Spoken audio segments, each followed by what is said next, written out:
Hoje eu quero compartilhar com vocês 10 aprendizados que eu aprendi ao longo da minha jornada de 8 anos como psicóloga, que são lições para a vida que eu acredito que é importante que todo mundo saiba. Então vamos lá. Lição número 1. Não existe jeito certo ou jeito errado de sentir. Ou seja, é muito válido aquilo que você está sentindo diante da forma que você enxerga a situação. Agora, o que acontece é que às vezes a forma que você enxerga a situação, ela pode estar um pouco distorcida. Aí sim, talvez a gente pense em certo ou errado, né? Que a gente precisa mapear a evidência. Será que a forma que você está enxergando as coisas tem evidência? Ou às vezes é mais algo relacionado a uma crença, da sua criação, do que você escutou, de como o mundo é, de como as pessoas são. Vou dar um exemplo. Faz de conta que você vai para a praia. E aí você tem a expectativa de que o céu esteja azul, tempo limpo, ensolarado. E aí você olha para o céu, você vê ele azul, sem nenhuma nuvem, ensolarado. Faz muito sentido que você se sinta feliz, que você sinta alegria. Agora, se você está lá na praia e vê o céu todo escuro, sem sol, faz sentido que a partir disso você se sinta triste. Só que aí, se você começa a pensar, o tempo não vai mudar, vai ser a semana inteira assim, eu não vou aproveitar, não vou pegar um sol, não vou pegar uma cor. Faz sentido que você sinta tristeza, que você se sinta desanimado, desmotivado para ir à praia. Mas será que essa forma de você enxergar as coisas é verdadeira?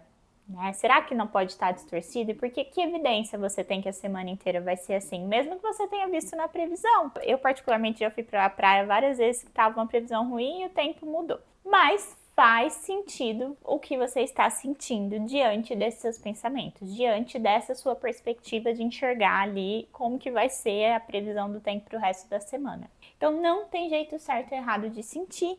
A gente precisa validar que diante de como a gente enxerga as coisas, a gente vai refletir isso ali nas nossas emoções, porque pensamentos influenciam emoções. Então, eu penso algo mais negativo, é normal que eu vá sentir emoções mais desagradáveis, emoções mais negativas.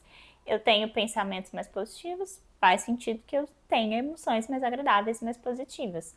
A ideia é não que a gente force a pensar positivo, mas que a gente treine pensar mais realista, buscar as evidências, o que confirma e o que não confirma. Né? Qual a real probabilidade disso que eu estou pensando acontecer e o que não. Porque aí a gente vai conseguindo ter um olhar mais realista para as coisas e, consequentemente, a gente vai também mudar a forma que a gente se sente. Lição 2. Nem todas as pessoas vão estar no mesmo ponto de maturidade emocional que você, no mesmo ponto de desenvolvimento que você. E o que isso significa? Significa que às vezes as pessoas elas não vão conseguir resolver uma situação ali de uma forma tão fácil como você resolveria se estivesse passando por aquilo. Às vezes as pessoas não vão conseguir compreender da forma que você compreende. Então tem gente que está num desenvolvimento emocional, uma maturidade emocional muito além de você, tem gente que está aquém. Então a ideia é que para a gente não levar tanto para o pessoal, para a gente não absorver muito daquilo que as pessoas fazem, que as pessoas falam, a gente tem que olhar para isso, né? Porque às vezes a gente se indigna, porque isso é tão óbvio aqui para mim, como que a pessoa não tá vendo? Ou, nossa, isso aqui é tão fácil, ai, que drama, né? Ai, que bobeira. Então eu vou dar um exemplo. Vamos supor que a situação é prego na parede e você é a pessoa que tem o martelo e o amiguinho do lado é a pessoa que tem uma chave de fenda. Quem vai se sair melhor nessa situação para martelar esse prego na parede? Quem tem um martelo ou quem tem uma chave de fenda? Quem tem o martelo? E isso acontece na vida, né? Às vezes as ferramentas internas que a gente tem vai favorecer a gente diante de uma situação que o outro às vezes não tem as mesmas ferramentas internas. E aí para ele vai ser muito mais difícil.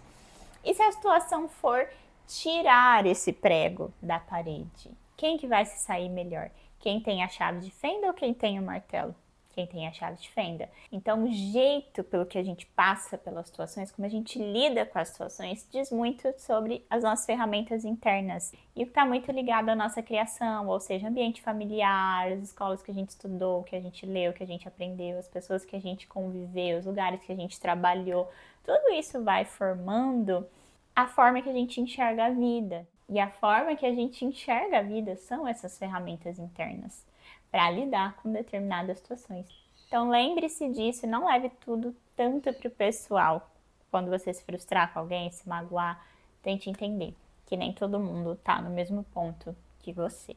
Ficar sozinho, ficar sozinha não é o pior que pode te acontecer. Muita gente tem muito medo de sair de relações, de situações que já não estão fazendo sentido, que fazem mal, por medo de estar sozinha. Só que às vezes o vazio, o silêncio, a solidão não vai ser o fundo do poço. O fundo do poço às vezes era continuar por mais tempo em um lugar adoecedor. Às vezes é justamente na solidão, no silêncio, no vazio que a gente se descobre, que a gente se conhece, que a gente se fortalece. Lição 4. Constância mais tempo pode te levar a lugares muito mais longe. Eu, particularmente, demorei muito para aplicar isso na minha vida de forma prática, que eu sou uma mulher que sofro com ansiedade, eu me policio muito, eu uso muitas das estratégias da psicologia para manter a minha ansiedade sob controle, mas por muito tempo foi um desafio, aquela coisa da impaciência, de querer tudo para ontem, de tentar e não dar certo e já mudar o foco. Isso serve para tudo, para dieta, para treino, para carreira. E hoje eu consigo dizer que estou conseguindo persistir mais nas coisas, ter mais paciência, fazer um pouquinho de cada vez, mais fazer, não desistir, por exemplo, treinar. Antes eu tinha muito pensamento tudo ou nada, ou eu vou pra academia e fico lá 1 hora, ou isso, eu não tenho tempo, eu nem vou. Agora não, agora eu consigo fazer o treino em casa. Se eu não consigo fazer ali a meia hora que eu me programei, eu faço pelo menos uma caminhada ou 10 minutos no YouTube de alguma coisa, mas eu entendi que a constância, mesmo que pouquinho, ela vai me levar muito mais longe. E é preciso ter essa paciência, porque a paciência, ela pode fazer milagres. Quinta lição, a gente não pode acreditar em tudo que a gente pensa. Pensamentos são apenas eventos mentais, até que a gente tenha evidência disso. Ou seja, então um exemplo, se agora, na hora que eu estou gravando esse vídeo, eu começar a ser invadida de muitos pensamentos, ai, ninguém vai gostar, ai, não tá legal, ai, as pessoas vão achar que eu sou super chata, eu posso desistir, nem em frente, e aí paralisar diante de algo que é importante para mim, diante de um objetivo. Sendo que eu não tenho nenhuma evidência sobre isso, né? Eu nem postei, eu nem vi, eu nem corri o risco. Então, a ideia é que a gente esteja atento. Pensamentos são só pensamentos, são só eventos mentais, até que eu tenha uma evidência sobre isso, para que aí sim isso se torne um fato. Sexta lição, focar na ação, ao invés de ficar muito focado e voltado para emoção, ou seja, para como você está se sentindo, é o que pode te salvar. Por exemplo, vamos supor que você já está triste há alguns dias e você sabe que fazer alguma atividade física, mesmo que seja pouquinho, é algo que te deixa bem. Mas aí você está triste, aí você fala, eu tô triste, eu tô desmotivado, então eu não vou. Ou seja, você está focando muito em como você está se sentindo para daí decidir sobre fazer ou não algo que é importante para você. Então a ideia é que a gente foque mais na ação, entendendo que muitas vezes a ação é que vai ajudar a gente a mudar como a gente está se sentindo. Por exemplo, às vezes sair para fazer uma caminhada de 10 minutos pode fazer com que você se sinta melhor, um pouquinho mais disposto, eleve um pouco mais o seu humor do que se você não fosse, ficasse ali dando atenção para a tristeza, ruminando um monte de pensamento que vai aumentando essa tristeza e aí perceber que você não está saindo, que você não está se cuidando, que você não está fazendo atividade física. Tudo isso pode fazer a sua tristeza aumentar ainda mais. Então, às vezes, o que a gente precisa fazer é focar na ação, focar em realizar aquele objetivo que é importante para a gente, mesmo que a gente não esteja se sentindo da melhor forma, não esteja com um humor tão bom naquele dia. E aqui quero fazer uma ressalva, né? Existem dias e dias, óbvio, tem dia que de fato a gente está muito cansado, a gente está doente, mas a ideia é entender, né, um tempo prolongado, que às vezes você está muito focado na emoção, paralisando de fazer coisas que são importantes para você, deixando de fazer aqueles objetivos que você sabe que iria te fazer bem se você conseguisse dar conta, e não está fazendo por estar dando muita atenção para a emoção. Então, a lição é foque mais na ação, apesar da emoção. Sétima lição é que o cérebro ele foi feito para manter a gente vivo, para nossa sobrevivência. Então, ele sempre vai buscar o que é familiar, mas nem sempre esse familiar é bom. Então, às vezes, aquela oportunidade de trabalho que você tem, mas é algo novo, o cérebro pode avaliar isso como um risco e aí vai fazer você sentir medo.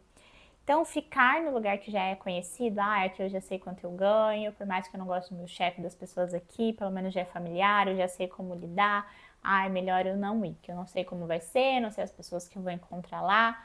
Isso é o cérebro tentando fazer você sobreviver, né? Mecanismos de defesa. Lugares onde é mais conhecido, evolutivamente, é menos perigoso, tem menos risco. E assim, é mais provável que eu sobreviva. E a gente trouxe isso para a vida moderna, esse mecanismo ainda reflete, né? O cérebro não diferencia se esse mecanismo de defesa é só uma oportunidade de trabalho ou se de fato você está ali na selva com muitos predadores ao redor. Outro exemplo é sair de relações amorosas que já não fazem sentido, que não te fazem bem. Você está triste, chateada, se sentindo desvalorizada, mas pelo menos eu já conheço, já sei como é, vai que eu arrumo outra pessoa pior, melhor eu ficar aqui mesmo. Novamente, o mecanismo de defesa, tudo que é novo o cérebro vai avaliar como risco.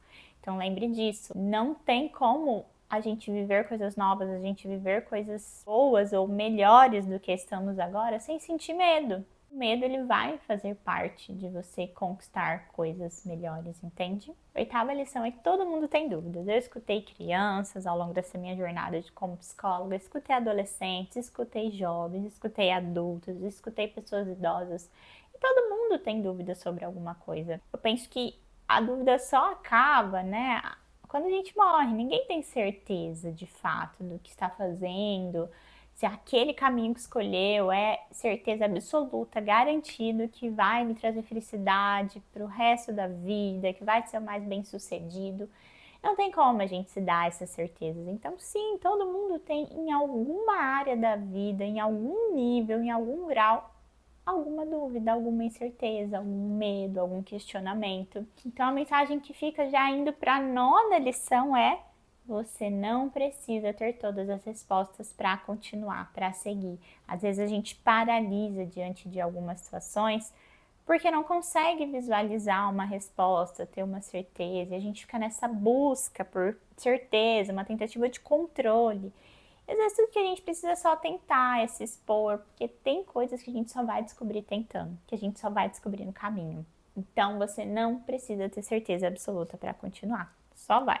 A 10ª lição, mas não menos importante, é: não conseguimos controlar como o outro se sente. Tem gente que anula a própria autenticidade para tentar se encaixar na vida do outro, porque só assim o outro vai gostar de mim, o outro vai me amar. Ou seja, uma tentativa de controle de como que o outro vai sentir.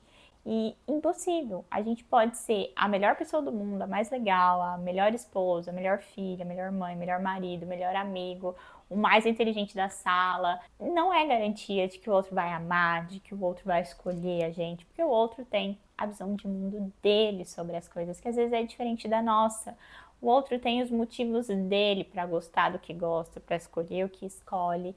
Isso não diz respeito a gente. Um exemplo: se você vai numa sorveteria e você escolhe o sorvete de morango porque você acha o sorvete de morango o melhor sorvete do mundo, isso quer dizer que o sorvete de chocolate é horrível?